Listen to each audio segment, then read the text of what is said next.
What's happening, everybody? It's Sean with Reactions to the Classics, and today we got a top 10 list of things, quote, I don't want, brought to you by friend, longtime supporter, and patron of the channel, Joseph, actor JSB. Thank you to Joseph. Thank you to all the patrons who make this thing go. If you'd like to support us in any way, check out the Patreon link below or the Patreon link on the end screen.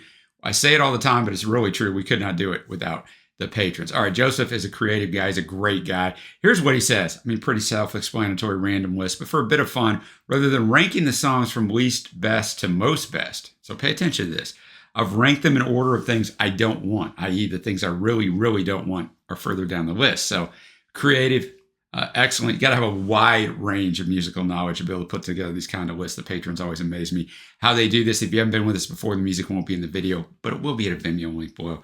So follow on with us. Let's get to the first song, which you're going to see below, but we're going to watch a video for it.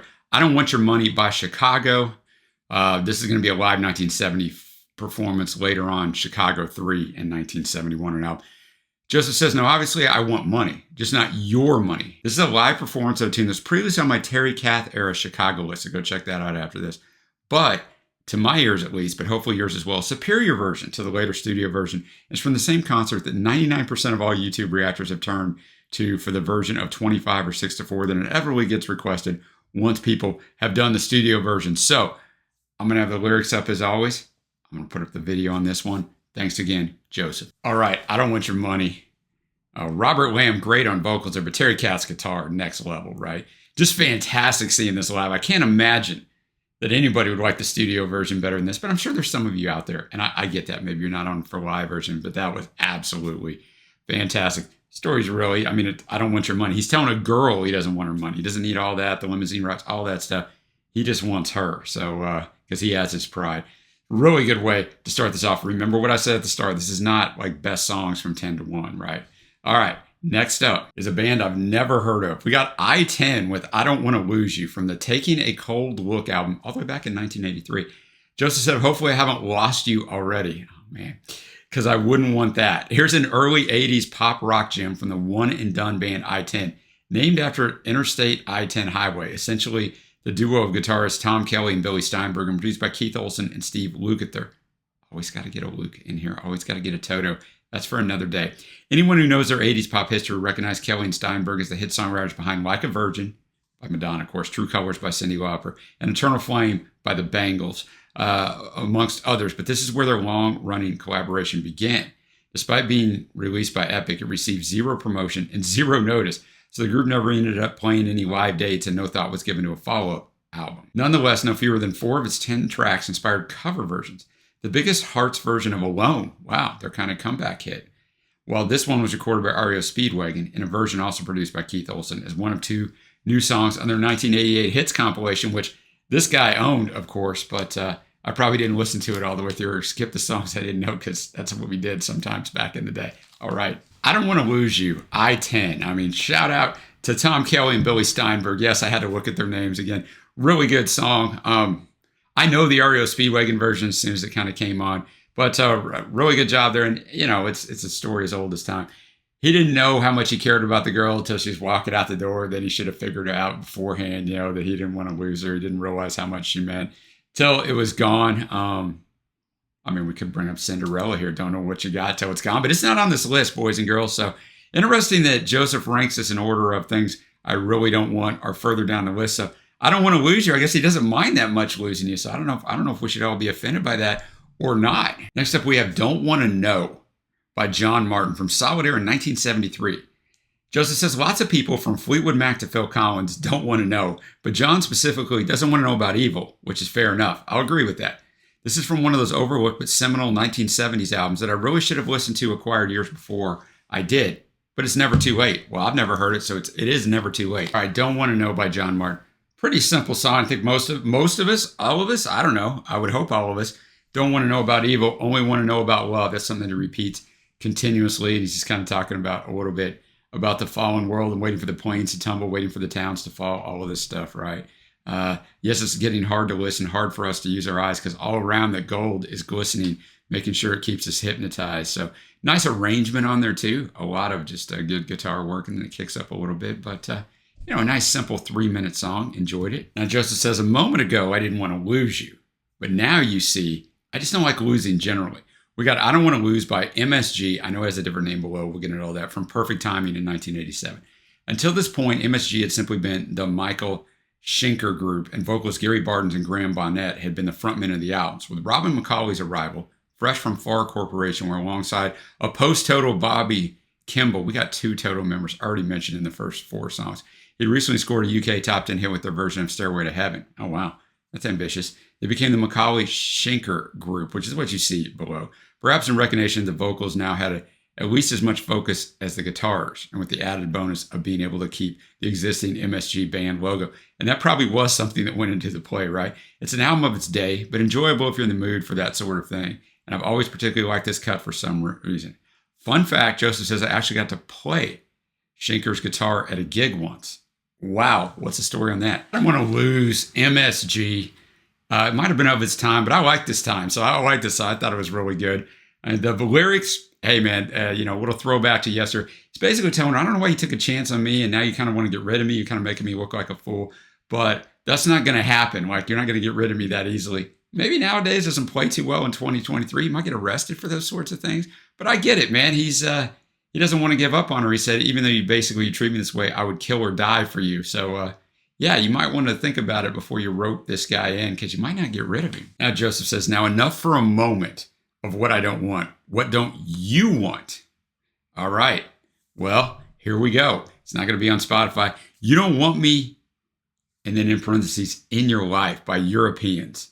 It's from the Recurring Dream album in 1984. Joseph says, so yes, while this list is essentially a palate cleanser between Marillion albums, got a lot of Marillion up for Joseph, so go check those out. It's also a good time to reach back to H's pre-Marillion career, where he was attempting to be a new wave-ish pop star. Now, I've been looking forward to this one when I looked over the research.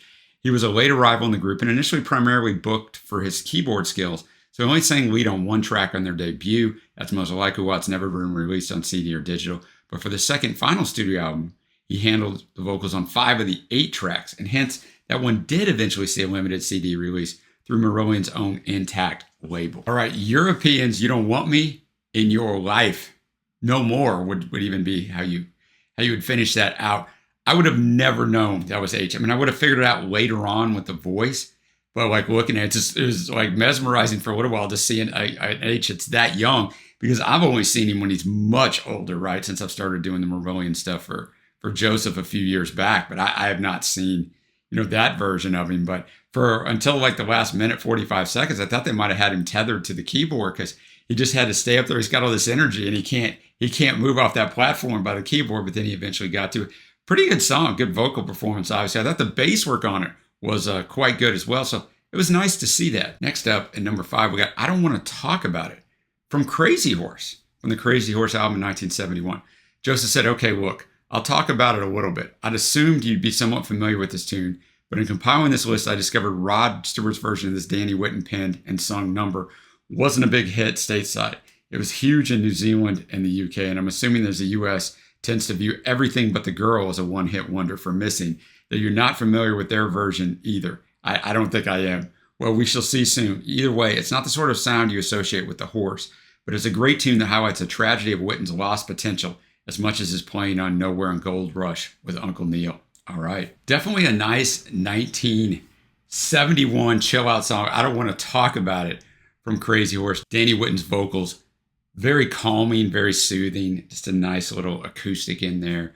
A little bit of harmonizing in there. He doesn't want to talk about it. He's heartbroken, right? He doesn't want her to see it, but then in one way he does, because maybe she'll stay or come back. But yeah, a really good song, man. I've never heard anything solo from Crazy Horse. I do know this song a little bit, so it's got to be that I know it from Rod Stewart. I wouldn't have known where I knew it from. We still got 4 things that Joseph really doesn't want to do, because remember, it's from least to most not wanting to do.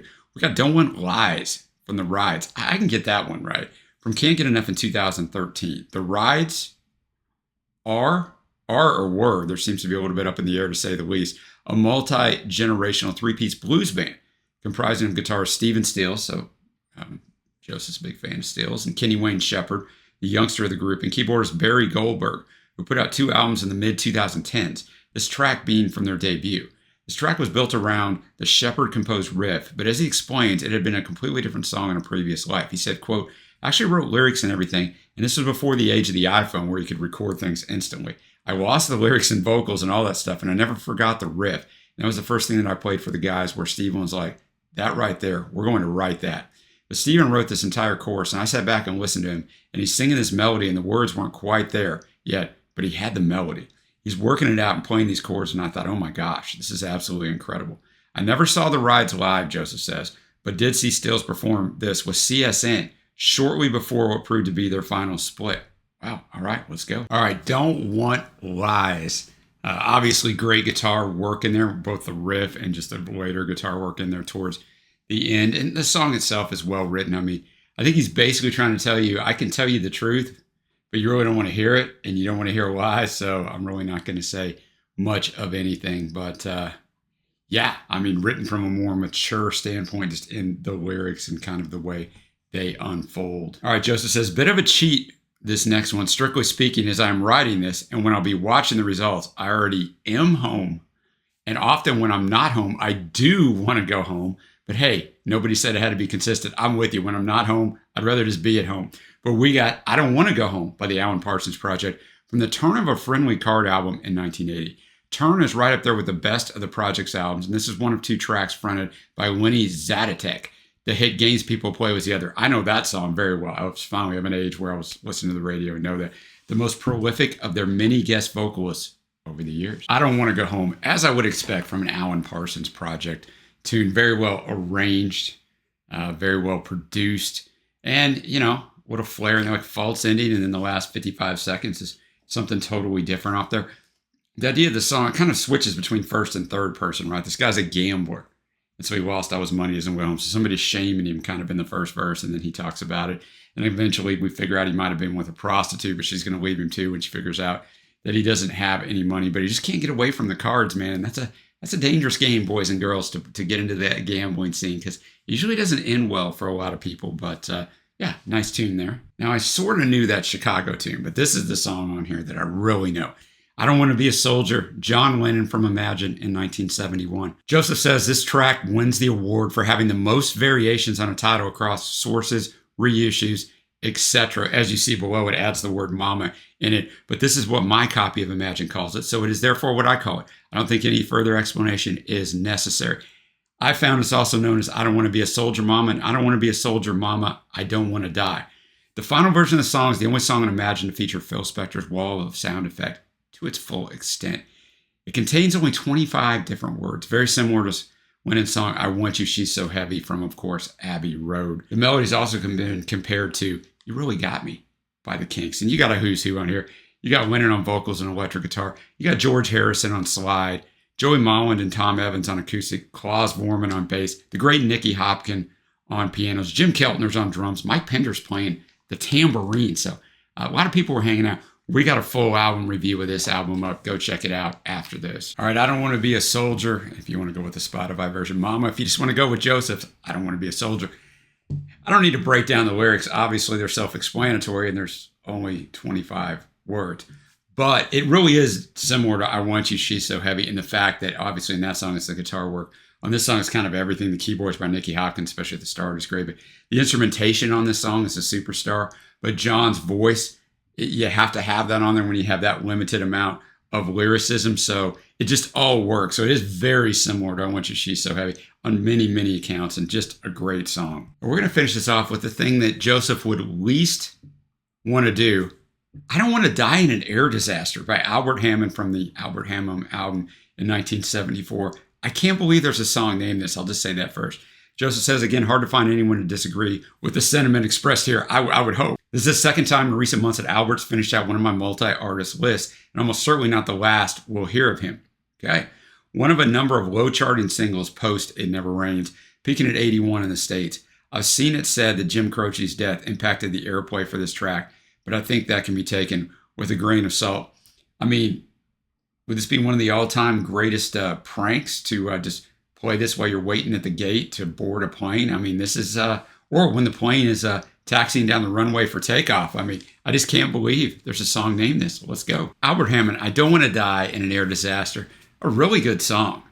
A really good song, nice acoustic, and Albert just sounds, he sounds serious, and that's what you want in this. Like, you're drawn into it. And it's the first verse is about he doesn't want to die in an air disaster. He's talking about enjoying the speed. And then we move on to he's on the freeway and, he enjoys the speed there, but he didn't want to die that way. And I can just kind of tell you, by the outro, like sums up the song. Lord, have mercy on your son. Lord, oh Lord, have mercy on me. Because I don't want to die in an air disaster, and I don't want to die in a freeway pileup, and I don't want to go like a fading chorus. He doesn't want to go like of old age. He talks about that, where he's kind of fading away. And I don't want to die for no good reason. I just want to go on and on. So Albert wants to live forever, as many of us do when we're younger. I don't want to live forever now, but I don't want to leave anytime soon. So that's going to take me to my favorite tracks. It's always hard on these lists, right? Because, you're picking these songs out of several songs. So all the songs were good. But my honorable mentions are going to be I Don't Want to Lose by MSG. And also this last song, I Don't Want to Die in an Air Disaster by Albert Hammond. My faves, the first track, maybe the video portion of it swayed me, but I Don't Want to Lose, or I Don't Want Your Money by Chicago. I Don't Want to Lose You by I-10, maybe the familiarity with the REO Speedwagon. And we're going to have some familiarity too with my other favorite track, I Don't Want to Be a Soldier by Mr. Lennon. So fantastic list by Joseph. Creative list. Very well done. Lots of variety on here. Let me know your favorite tracks from this list down below. Also, let me know some other songs that you don't want to, like.